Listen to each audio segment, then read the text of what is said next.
আজকে যে এত বড় একটা স্পেশাল ডে ছিল আমার তো মাথায় ছিল না। তোমরাও কিন্তু ঠাকুর মনে করাওনি। যাক, কাটি আর করবো না। সকালবেলা চান করি, সুন্দর করে সাজুগুজু করে, অ্যান্ড অবভিয়াসলি সূর্যর প্রচণ্ড তাপমাত্রায় নিয়ে বেরিয়ে পড়েছি আমরা। তার আগে মিষ্টি কিনে অ্যান্ড শালিক পাখির 3টে অবতার দেখে তুরুম তুরুম করে ফিরিঙ্গি শ্মশান কালীবাড়ি পৌঁছে গেছি।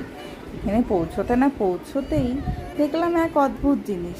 ও মা, ছোট্ট গোপাল উকি মারছে, মানে আজকে জন্মাষ্টমী, যেটা আমার মাও মনে করায় নাই আমাকে। কি ব্যাপার!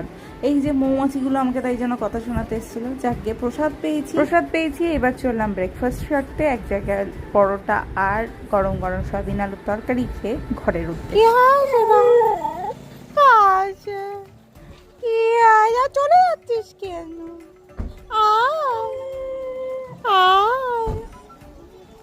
ঘরের পুজো কমপ্লিট। বাড়িতে এসে ঘরের পুজো দিলাম, তারপর এখন বসে বসে